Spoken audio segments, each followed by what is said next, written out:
Film की शुरुआत में हमें एक नोट दिखाया जाता है जिसमें लिखा होता है कि ये समय 3000 एडी का है, क्योंकि आज से 1000 साल पहले पिछलो नाम के ह्यूमनॉइड एलियन ने धरती पर अपना कब्जा कर लिया था और अभी तक वो धरती पर ही है और वहीं अब इंसान विलुप्त होने के कगार पर आ गए हैं। जो बचे हैं वो छोटी छोटी गुफा में रहते हैं। सभी शहर और गांव खत्म हो चुके हैं। वो एलियन धरती से सारी जरूरत की चीजें अपने साथ ले गए और अब धरती पर सिर्फ एक कीमती चीज बच गई है और वो है सोना। अब हम एक फीमेल कृषि को देखते हैं जो अपने पति जॉनी का इंतजार कर रही होती है, क्योंकि जिस ट्राइब में वो सभी रहते थे वहाँ से दूर जॉनी अपने बीमार पिता के लिए दवा लेने गया होता है। ट्राइब का लीडर फिर कहता है कि अब बहुत समय हो चुका है, वो नहीं आएगा, लेकिन कृषि नहीं मानती और तभी जॉनी वहाँ आ जाता है। पर कृषि फिर उसे दुखद खबर देती है कि तुम्हारे पिता अब नहीं रहे, जिसे सुनकर वो बहुत दुखी हो जाता है। अब रात के समय जॉनी लीडर से कहता है कि हमें दूसरी जगह ढूंढनी चाहिए, क्योंकि हमारे पास खाने की कमी हो गई है और आसपास अब कोई जानवर भी नहीं बचे। जिस पर लीडर कहता है कि बाहर वो एलियन घूमते हैं जो हमें मार देंगे, भगवान पर भरोसा करो, एक दिन सब ठीक हो जाएगा। लेकिन जॉनी भगवान पर विश्वास नहीं रखता था। वो कहता है कि हमें कोशिश करनी चाहिए, इंतजार करके कुछ नहीं होगा। पर लीडर फिर उसे जवाब देता है कि यही हमारी किस्मत है, यही रहना और मर जाना। पर अब गुस्से में आकर जॉनी अपने घोड़े पर सवार होकर वहाँ से जाने लगता है ताकि रहने के लिए अच्छी जगह ढूंढ सके। और उसकी पत्नी उसे रोकने की बहुत कोशिश करती है, लेकिन वो एक नहीं सुनता और वहाँ से सीधे चला जाता है। अब काफी सफर करने के बाद वो एक जगह आराम करने का तय करता है और तभी उसके पास दो हंटर नेम कार्लो और रॉबर्ट आ जाते हैं, जो उसे देखकर हैरान हो जाते हैं और उसे सवाल करते हैं कि तुम कौन हो और अब तक तुम जीवित कैसे बच गए, तुम्हें तो भगवान का धन्यवाद करना चाहिए। लेकिन टेढ़े मुंह जॉनी जवाब में कहता है कि मुझे भगवान को दिखाओ तभी मैं उन पर विश्वास करूंगा। और फिर वो उन्हें एक जानवर का शव दिखाकर कहता है कि यदि तुम लोग ने मुझे भगवान को दिखाया तो मैं तुम्हें ये जानवर दे दूंगा। जिस पर वो मान जाते हैं और उसे कुछ पुरानी मूर्तियों के पास लाकर कहते हैं कि यही भगवान है। पर एलियन के हमले के कारण वो सब यहाँ से चले गए और ये देखकर जॉनी उनकी बात मान लेता है, जिसके बाद सभी उस जानवर को खाने लगते हैं। पर तभी उनके ऊपर कोई एलियन का हमला हो जाता है और फिर वो तीनों को शूट करके उन्हें बंदी बनाकर अपने बेस पर लेकर आता है, जहाँ सारे एलियंस रहते हैं। दरअसल वो एलियन अपने बेस के अंदर ही रहते हैं। बाहर आने के लिए उन्हें अपने नाक में किसी तरह का पाइप लगाना पड़ता है और वैसे ही इंसान जब उनके बेस के अंदर जाए तो उन्हें वो पाइप लगाना पड़ेगा, क्योंकि बेस के अंदर की रेडिएशन इंसानों को मार देगी। आप सभी को शिप के जरिए बेस पर लाया जाता है और अंदर आकर सभी तुरंत अपनी पाइप लगा लेते हैं। और जैसे ही शिप का दरवाजा खुलता है तो कार्लो वहाँ से भागने की कोशिश करता है, लेकिन एलियन उसे शूट करके बेहोश कर देते हैं। वहीं जॉनी भी भागने वाला होता है पर एलियन उसे पकड़ लेते हैं, लेकिन वो उनकी गन लेकर एक एलियन को शूट करके मार देता है, जिसके बाद वहाँ से भाग जाता है। पर भागते हुए वो बेस के सिक्योरिटी चीफ टर्ल से टकरा जाता है, जो उसे घसीटते हुए उस मृत एलियन के पास लेकर आता है, जहाँ दूसरा एलियन कहता है कि इसने इसे शूट कर दिया। पर उस पर उसे यकीन नहीं होता कि इंसान गन कैसे चला सकता है, इसलिए वो जॉनी को गन देकर दूसरे एलियन को भी शूट करवा देता है और ये देख वो हैरान हो जाता है। अब हम बाकी इंसानों को देखते हैं जो बेस के अंदर थे, जिन्हें गुलामों की तरह प्रयोग किया जा रहा था। अब इसके बाद अगले दिन एलियन के होम प्लेनेट से एक ऑफिसर जी टेलीपोर्टेशन डिवाइस की मदद से धरती पर आ जाता है, जहाँ टर्ल जीट को अपने असिस्टेंट केयर से मिलवाकर कहता है कि मेरे यहाँ से जाने के बाद मेरी जगह केयर संभालेगा। दरअसल टर्ल चाहता है कि उसे धरती पर काम ना देकर उसके होम प्लेनेट पर काम दिया जाए। अब वहीं सभी बेस के अंदर आ जाते हैं, जहाँ कुछ और ऑफिसर्स होते हैं। जीट फिर टर्ल से कहता है कि अगले कुछ सालों तक तुम यहीं रहोगे जब तक सोने की माइनिंग का काम पूरा ना हो जाए। दरअसल धरती से सारी चीजें ले जाने के बाद उन्हें अब सारा सोना चाहिए, जिसे पाने में वो काफी हद तक सफल भी रहे। और अब जितना भी सोना बचा है उसे वो माइनिंग करके निकालेंगे, जो जमीन के अंदर दब गया है। ये सुनकर अब टर्ल गुस्सा हो जाता है, पर जीट कहता है कि ये तय हो चुका है, जिसके बाद वो वापस होम प्लेनेट चले जाता है। अगले सीन में हम जॉनी और बाकी लोगों को देखते हैं जिन्हें जेल में डाला गया था और तभी उन सभी के लिए खाना आता है। पर एक आदमी जॉनी से कहता है कि सबसे पहले मैं खाऊंगा, जिसके बाद मेरे साथी खाएंगे, फिर तुम सब खा सकते हो। जिस पर जॉनी गुस्सा होकर कहता है कि ये गलत बात है, पर वो फिर भी नहीं मानता और दोनों में हाथापाई शुरू हो जाती है। लेकिन जॉनी उस आदमी को हराकर सभी से कहता है कि हमारे पास मुसीबत कम नहीं है जो तुम सभी खाने के लिए एक दूसरे को मार रहे हो, हम सब एक साथ खाना खाएंगे। जिस पर सभी अंत में सहमत हो जाते हैं। इधर टर्ल कैर के पास आता है जो किसी तरह की फाइल को छुपा रहा होता है, पर टर्ल उसे देख लेता है और उसे उस फाइल के बारे में पूछता है। जिस पर वो कहता है कि इस फाइल में कुछ फोटोज है जो मुझे एक गुफा में मिली थी जहाँ माइनिंग करके बहुत सारा सोना निकाला जा सकता है, पर हम वहाँ नहीं जा सकते क्योंकि हमारे पाइप वहाँ काम नहीं करेंगे। जिस पर फिर टर्ल उसे मारते हुए कहता है कि सारा सोना तुम अकेले हड़पना चाहते थे, पर वो जवाब में कहता है कि मैं तो ऐसा सोच भी नहीं सकता, उस सोने को प्राप्त करना असंभव है। जिस पर फिर टर्ल कहता है कि हम गुफा में जाने के लिए उन इंसानों का प्रयोग करेंगे। जिसके बाद वो दोनों एक ऑफिसर हम के पास आकर माइनिंग के लिए इंसानों का प्रयोग करने के लिए सुझाव देता है, लेकिन हम उन्हें साफ मना करते हुए कहता है कि ये सब इंसानों की बस की बात नहीं है और ये हमारे रोल के खिलाफ है, जो जानकर वो दुखी हो जाते हैं। अब अगले दिन जब सभी इंसान काम कर रहे होते हैं तो जॉनी फिर से भागने की कोशिश करता है, पर एलियन उसे फिर से पकड़कर इस बार उसका पाइप निकाल देते हैं, जिससे वो अब तड़पने लगता है। पर भाग्य से दूसरा एक आदमी उसे अपना पाइप देकर उसकी जान बचा लेता है। इधर कैर टर्ल से कहता है कि हम सोने को आधा आधा बांट लेंगे, लेकिन टर्ल मना करते हुए कहता है कि मैं तुम्हें आधा सोना नहीं दूंगा। जिस पर कैर कहता है कि सोने के बारे में मैंने पता लगाया था और बस प्लान तुम्हारा है। लेकिन अब टर्ल चुपके से रिकॉर्डिंग कैमरा ऑन करके कहता है कि बताओ मैंने क्या प्लान बनाया था। जिस पर कैर कहता है कि हम इंसानों को ट्रेनिंग देकर सारा सोना निकाल लेंगे और इसे होम प्लेनेट को नहीं देंगे क्योंकि उन्हें लगता है कि धरती से सारा सोना खत्म हो चुका है। जिसके बाद सीक्रेटली टर्ल रिकॉर्डिंग बंद करके कहता है कि जो अभी तुमने कहा मैंने सारी बात रिकॉर्ड कर ली है, यदि तुमने कुछ गड़बड़ करने की कोशिश भी की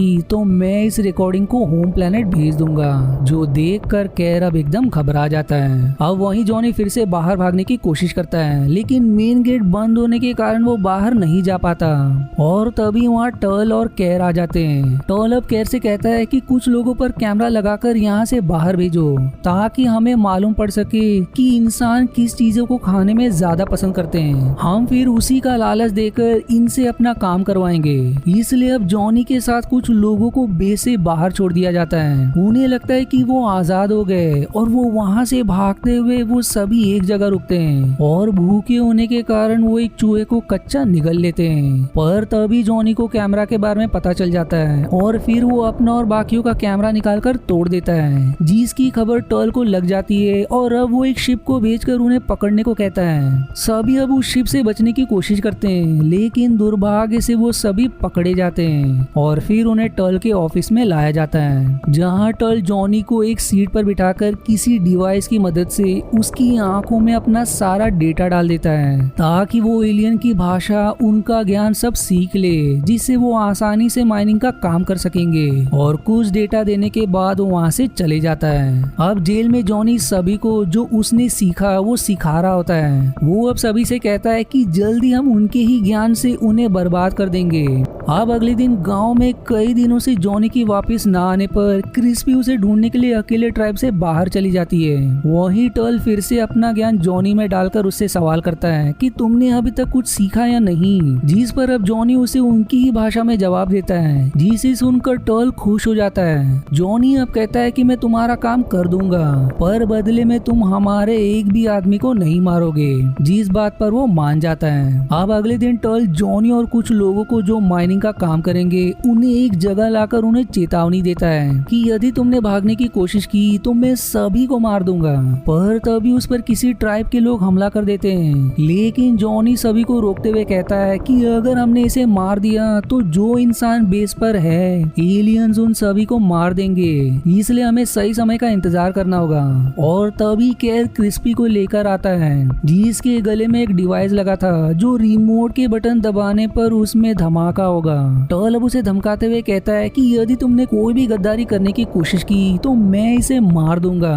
जिसके बाद सभी वापस जेल में आ जाते हैं, जहां जॉनी सभी लोगों को एलियन से युद्ध लड़ने के लिए मोटिवेट करता है, जिस पर सभी उनसे युद्ध के लिए तैयार हो जाते हैं। वहीं अगले सीन में टर्ल और कैर साथ में बैठे होते हैं कि तभी वहाँ हम्प आ जाता है, जहाँ टर्ल उसे कहता है कि मुझे पता चल गया है कि तुमने सभी एलियन से झूठ कहकर उन्हें कम सैलरी दी कि इस साल प्रॉफिट उतना नहीं हुआ। उसका सारा रिकॉर्डेड डेटा मेरे पास है। जिसे सुनकर हम्प एकदम हैरान हो जाता है, जिसके बदले इंसानों को माइनिंग पर भेजने के लिए तैयार हो जाता है। अब टल जॉनी को शिप उड़ाने की ट्रेनिंग दे रहा होता है और कई कोशिशों के बाद जॉनी उसे उड़ाने में सफल हो जाता है। इसके बाद टल सभी को जो माइनिंग का काम करेंगे उन्हें गुफा के पास लाकर जॉनी से कहता है कि मैं 14 दिन बाद आऊंगा, तब तक आधी शिप भर के सोना निकल जाना चाहिए और कोई गड़बड़ करने की सोचना मत, तुम पर हर समय हमारी नजर होगी। जिसके बाद वो वहाँ से चले जाता है। अब उनके जाने के बाद सभी काम शुरू कर देते हैं। जॉनी फिर सभी से कहता है कि हम 2 हिस्सों में बट जाएंगे, आधे लोग युद्ध के लिए हथियार जमा करेंगे और उनके आने के बाद बाकी लोग हथियार ढूंढने जाएंगे ताकि एलियन को हम पर शक ना हो और सोना निकालने की हमें जरूरत नहीं है। यही पास में एक किला है जिसके अंदर बहुत सारा सोना है। 14 दिन बाद हम वही उन्हें दे देंगे। अब रात होने पर जॉनी सभी को अपनी योजना बताता है कि हमें कैसे तो करके उनके बेस को खत्म करना होगा, उसके बाद फिर उनके होम प्लेनेट को, ताकि उनका जड़ से खात्मा कर सके। पर इसके लिए हमें उनके एक बंद पड़े बंकर की जरूरत पड़ेगी जो यहाँ से कुछ ही दूर पर है, जहाँ बहुत सारे हथियार है। इसलिए अब सभी उस बंकर के अंदर जाते हैं जहाँ उन्हें कई सारे गन्स और फाइटर जेट मिलते हैं और वहीं नजदीक उन्हें एक न्यूक्लियर बॉम्ब भी मिलता है जिसे जॉनी एक्टिवेट करने की कोशिश करता है, पर इसके लिए उसे इंस्ट्रक्शन की जरूरत पड़ेगी। और तभी अचानक मिकी नाम का एक आदमी से एक प्रोजेक्टर चालू हो जाता है, जिसके चालू होते ही बोर्ड पर इंस्ट्रक्शन लिख कर आ जाते हैं। मिकी फिर जॉनी से कहता है कि बॉम्ब को उनके प्लेनेट पर मैं डिटोनेट करूंगा, क्योंकि तुम्हें कुछ हुआ तो बाकियों की हिम्मत टूट जाएगी। जिसकी हिम्मत देख जॉनी खुश हो जाता है। अब अगले दिन टर्ल चेक करने आता है कि काम कितना हुआ। जॉनी उसे थोड़ा सोना देता है जो ब्रिक्स के शेप में होता है, और इसे देख उसे शक हो जाता है, लेकिन वो उसे कुछ नहीं करता। अब रात के समय जॉनी केर को टर्ल के खिलाफ भड़काने की कोशिश करता है कि टर्ल उन्हें कुछ भी सोना नहीं देगा। मेरे पास टर्ल की रिकॉर्ड की हुई तुम्हारी डिस्क है, यदि तुम हम सभी को जेल से निकाल दो तो मैं तुम्हें वो डिस्क दे दूंगा। और अंत में केर उसकी बात मानकर सभी को आजाद कर देता है। जॉनी अब सबसे पहले क्रिस्पी के गले से वो डिवाइस निकालता है। वहीं इधर टर्ल को भी मालूम हो जाता है कि केर ने उसे धोखा दिया, और अब इस गुस्से में वो केर का एक हाथ उड़ाकर कहता है कि मुझे टेलीपोर्टेशन डिवाइस के पास मिलो, मैं तुम्हें होम प्लेनेट की जेल में भेज दूंगा। वहीं अब सभी लोग बेस पर हमला शुरू कर देते हैं और जॉनी के सिखाने पर कुछ लोग फाइटर जेट उड़ाते हुए हमला करने लगते हैं। कार्ल भी बजूका से एलियन की शिप को उड़ाते जा रहा होता है और देखते ही देखते दोनों तरफ से घमासान लड़ाई शुरू हो जाती है। वहीं जॉनी मिकी को बॉम्ब देकर टेलीपोर्टेशन डिवाइस के पास भेज देता है और टेलीपोर्ट के प्रोसेस को शुरू कर देता है, लेकिन उसकी पूरा होने से पहले वहाँ टर्ल आकर जॉनी को पकड़ लेता है। पर तभी कार्लो कई सारे बॉम्ब फोड़ देता है जिससे बेस को उड़ा सके, लेकिन इससे बेस के ऊपर लगे कांच नहीं टूटते, बस उनमें क्रैक्स आ जाते हैं। इसलिए अब कार्लो अपनी शिप को एक कांच से टकरा देता है, पर इससे भी कुछ नहीं होता। इसलिए अब वो अपना बलिदान देते हुए बजूका को शिप के फ्यूल टैंक पर मार देता है, जिससे शिप पूरी तरह से विस्फोट हो जाती है और इससे उनका बेस टूटना शुरू हो जाता है। इधर जॉनी टर्ल से लड़ते हुए जो डिवाइस क्रिस्पी के ऊपर लगा था वो उसके ही हाथ में लगा देता है, पर तभी टर्ल अपने प्लेनेट से संपर्क करके कहता है कि मैं टेलीपोर्टेशन डिवाइस शुरू कर रहा हूँ, वहाँ से सारे एलियन को यहाँ भेजो।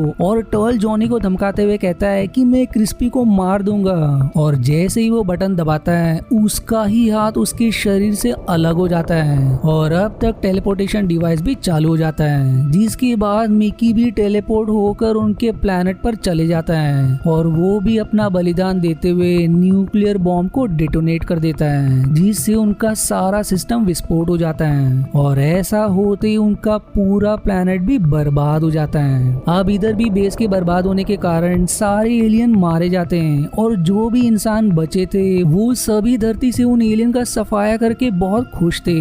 फिर मूवी के आखिरी सीन में सभी ने टर्ल को उस जगह बंदी बनाया होता है जहाँ उन्हें सोना मिला था। टर्ल फिर जॉनी से कहता है कि तुमने मुझे क्यों नहीं मारा, जिस पर जॉनी कहता है कि जैसे तुम हमें गुलामों की तरह रखते थे वैसे ही हम तुम्हें रखेंगे। और तभी वहाँ कैर आ जाता है। टर्ल अब उससे कहता है कि सभी को शूट करके मुझे बाहर निकालो, लेकिन कैर जवाब देता है कि अब से मैं तुम्हारा साथ नहीं दूंगा, और फिर वो अपनी गन जॉनी को दे देता है, जिसे देख टर्ल एकदम गुस्सा हो जाता है और इसी हैप्पी एंडिंग के साथ ही मूवी यहीं समाप्त हो जाती है। आशा है आपको मेरी एक्सप्लेनेशन पसंद आई। यदि हाँ तो प्लीज वीडियो को लाइक करना और चैनल को सब्सक्राइब करके सपोर्ट करना ना भूलें। मिलते हैं अगले एक्सप्लेनेशन वीडियो में, तब तक के लिए धन्यवाद दोस्तों।